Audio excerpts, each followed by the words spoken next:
పేరు doctor CL Venkatrao. నేను కృష్ణా జిల్లాలో జన్మించాను. కృష్ణా జిల్లాలో ఉమ్మడి కృష్ణా జిల్లా పరిధిలో ఒక సైనిక్ స్కూలు వస్తుందని తెలిసి నా అంతటికి నేనే స్వచ్ఛందంగా విద్యాభారత్ దగ్గరికి వెళ్ళి, మీరు మా జిల్లాలో పెడుతున్నారు, మీకు ఎటువంటి సహకారం అయినా నా వంతు ఇవ్వడానికి సిద్ధంగా ఉన్నానని చెప్పి నేను స్వచ్ఛందంగా ఒక కార్యకర్తగా ముందుకు వచ్చి దీనికి సహకరిస్తున్నాను. గతంలో నేను మెడికల్ కౌన్సిల్ ఆఫ్ ఇండియా సభ్యుడిగా ఇరు తెలుగు రాష్ట్రాల్లో వైద్య కళాశాలలు స్థాపించడంలో, డెంటల్ కళాశాలలు స్థాపించడంలో కొంత ప్రవేశం ఉండటం, అలాగే ఈ సైనిక్ స్కూలు నా జీవిత లక్ష్యం. కోరుకొండ, అప్పట్లో కోరుకొండ సైనిక్ స్కూల్ ఉంది. నేను విద్యార్థిగా ఉన్నప్పుడు దాంట్లో చేరాలని ప్రయత్నం చేశాను. నా వల్ల కాలేదు, వెళ్ళలేకపోయాను.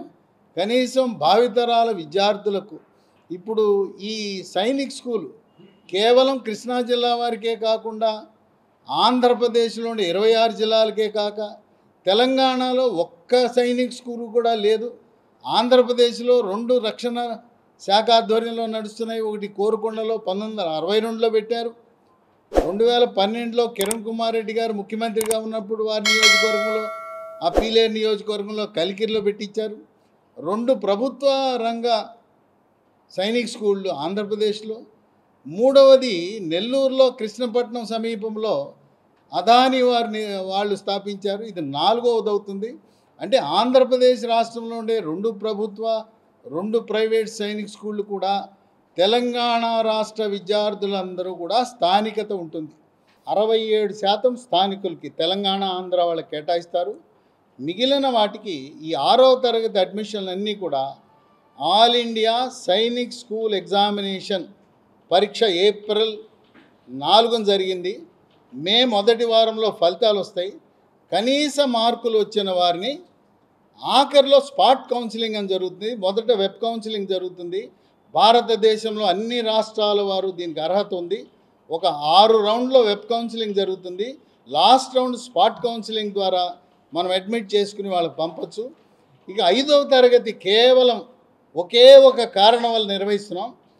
వాళ్ళు ఈ 5వ తరగతి చదివిన స్కూల్కి కోడ్ ఇస్తారు. ఎవరైతే మన ప్రాంగణంలో 5వ తరగతి చదువుతున్నారో ఈ సైనిక్ స్కూల్లో వాళ్ళకి 60% రిజర్వేషన్ ఉంటుంది. బయట స్కూల్ వాళ్ళు ఆల్ ఇండియా సైనిక్ స్కూల్ ఎగ్జామినేషన్లో 300 మార్కులకు 260 వస్తే కానీ సీట్ రాదు. ఇక్కడ 5 చదివితే 130, 140 మార్కులు తక్కువ మార్కులు వచ్చినా స్థానిక రిజర్వేషన్, క్యాంపస్ రిజర్వేషన్ ఉన్నది కనుక 5వ తరగతి మాత్రమే సిబిఎస్ఈ నిర్వహించబడుతుంది. మిగతాదంతా కూడా 6 నుంచి 12 వరకు ఈ పిల్లలే పైకి వెళ్తారు. సైనిక్ స్కూల్ పరీక్ష రాయని వారికి 6వ తరగతిలో ప్రవేశం ఉండదు. కనీస మార్కులు సాధించుంటారు. ఫెయిల్ అయితే దాదాపు 3 లక్షల మంది పరీక్ష రాశారు. 3 లక్షల మందిలో దేశంలో ప్రస్తుతం ఉన్న 77, కొత్తగా మంజూరు కాబోతున్న అనదర్ 10, 15 అన్నీ కలిపి మొత్తం ఉన్నా కూడా 6000 సీట్లకు మించి సీట్లు లేవు కనుక ఇది ఈ రోజున చాలా ప్రతిష్టాత్మకమైన స్కూలుగా ఆవిర్భవించబోతూ ఉంది. ముఖ్యమంత్రి గారు చంద్రబాబు నాయుడు గారు చాలా సంతోషించారు ఈ వార్త తెలిసి. వారి చేతుల మీదుగా వారు వచ్చి దీని కేంద్ర రక్షణ మంత్రిత్వ శాఖతో, ఆ మంత్రి గారితో, రాజ్నాథ్ సింగ్ గారితో కలిసి ప్రారంభించడానికి ముఖ్యమంత్రి గారు కూడా చాలా ఆనందంగా ఉన్నారు. ఇది అమరావతికి చాలా దగ్గరలో ఉంటుంది. వైకుంఠాపురం బ్యారేజ్ వస్తే ఈ కేతనకొండ స్కూల్ అమరావతికి కేవలం 8 కిలోమీటర్ల దూరం ఉంటుంది. అలాగే అక్కడ మూలపేటలో వచ్చే ఐకానిక్ బ్రిడ్జ్ నుంచి అమరావతికి 12 కిలోమీటర్ల దూరంలో ఉంటుంది కనుక దాదాపు ఇప్పుడు గ్రేటర్ విజయవాడ పరిధిలోకి ఈ కేతనకొండ స్కూల్ కూడా వస్తుంది. అమరావతికి అతి సమీపంలో ఈ యొక్క స్కూలు ఉండబోతా ఉంది. ఒక తెలుగు రాష్ట్రాల్లో ఈ రోజున ఈ సైనిక్ స్కూల్ రావడం అనేది ఎంతో గర్వకారణం. ఈ విద్యాభారతి తరపున దాదాపు 3 రాష్ట్రాల్లో లింగం సుధాకర్ రెడ్డి గారి నేతృత్వంలో దాదాపు 700 స్కూళ్ళు ఉన్న ఈ సైనిక్ స్కూల్ పెట్టడంలో ఎంతో ఆనందం అందరికీ కలిగింది. పైగా ఇదంతా కూడా దాతల కృషి. సిబిఆర్ ప్రసాద్ గారు ఎంతో పెద్ద మనసుతో 8 ఎకరాల భూమి 2,50,000 చదరపు అడుగుల భవనాలు. ఈ రోజున చూస్తే ఈరోజు మార్కెట్ విలువ చూస్తే దాదాపు 50 కోట్ల విలువ ఉండే మరి విరాళం ఇవ్వటం అనేది ఒక విశేషం. అటువంటప్పుడు చాలామంది దాతలు ముందుకొస్తున్నారు. మేము దాతలకు కూడా విజ్ఞప్తి చేస్తున్నాం. కృష్ణా జిల్లా, ఉమ్మడి కృష్ణా జిల్లా నుంచి, ఆంధ్రప్రదేశ్ నుంచి, తెలంగాణలో ఉండే విద్యావేత్తలు, పారిశ్రామికవేత్తలు, ఇతర దేశాల్లో ఉండే ప్రవాసాంధ్రులు కూడా ఈ సైనిక్ స్కూల్కి విశేషమైన విరాళాలు అందించి దీన్ని భారతదేశంలోనే నంబర్ 1 స్థానానికి తీసుకువెళ్ళాలనే సంకల్పంతో లింగం సుధాకర్ రెడ్డి గారు ముందుకు తీసుకువెళ్ళటం, ప్రతి పనిలో కూడా సిబిఆర్ ప్రసాద్ గారు ఈ కృష్ణా జిల్లాలో బట్లపెనమరు గ్రామంలో అందరూ గొప్ప వ్యక్తులే ఉంటారు.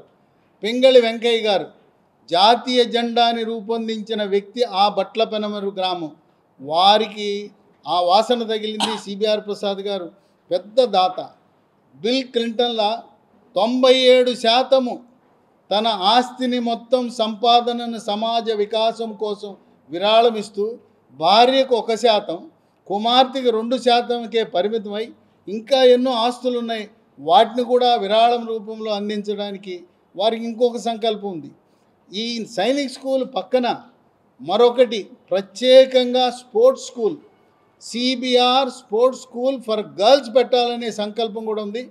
అన్నీ కలిసి వస్తే వచ్చే విద్యా సంవత్సరానికి కేవలం ఆడపిల్లలకి ఈ సైనిక్ స్కూల్లో సైనిక శిక్షణతో పాటు గుర్రపు స్వారీలు, రైఫిల్ షూటింగు, విలువిద్య ఇలాంటి ప్రత్యేక శిక్షణా కార్యక్రమాలు, స్విమ్మింగ్తో పాటు వారి ఆకాంక్ష ఈ సైనిక్ స్కూల్ నుంచి దేశంలో, అంతర్జాతీయంలో క్రీడల్లో రాణించే విధంగా అన్నీ కూడా స్పోర్ట్స్ అథారిటీ ఆఫ్ ఇండియా ప్రమాణాలతో volleyball, kho kho, hockey, football, cricket ఇలాంటి క్రీడలను ప్రోత్సహించి వారి ఆలోచన చాలా బాగా నచ్చింది నాకు. మనం మగపిల్లలు ఎలాగో కొట్టలేము, చైనా వాళ్ళతో మనం పోటీ పడలేము, కనుక ఆడపిల్లలను శిక్షణ ఇస్తే వాళ్ళు ఒలింపిక్స్లో రాణిస్తారని CBR sports school for girls ఇది అయిపోయిన తర్వాత నా వంతు కృషి ఒక వాలంటీర్గా స్వచ్ఛందంగా సిబిఆర్ ప్రసాద్ గారితో కలిసి స్పోర్ట్స్ స్కూల్ కూడా వచ్చే విద్యా సంవత్సరానికి అక్కడ కేతనకొండ ఒక పవిత్రమైన భూమిగా తయారయ్యేలా ప్రయత్నం చేస్తున్నాం. దాతలకి, ప్రపంచవ్యాప్తంగా ఉన్న తెలుగు వారికి నేను ఒక విజ్ఞప్తి చేస్తున్నాను. ఈ కేతనకొండ సైనిక్ స్కూల్కి, నేతాజీ సైనిక్ స్కూల్కి మీరు విరాళాలు ఇచ్చి దీన్ని మరింత అభివృద్ధి చేయడానికి సహకరించాలని చెప్పి కోరుకుంటూ పాత్రికేయులకు హృదయపూర్వక ధన్యవాదాలు తెలియజేస్తున్నాను. నా పేరు సిబిఆర్ ప్రసాద్, మాది బట్లపెనమరు గ్రామం, భూమండలం. కామినేని ఈశ్వరరావు గారని వెయిట్ లిఫ్టింగ్లో వారు 2 సార్లు ఒలింపిక్కి వెళ్ళారు ఆ ఊరు నుంచి.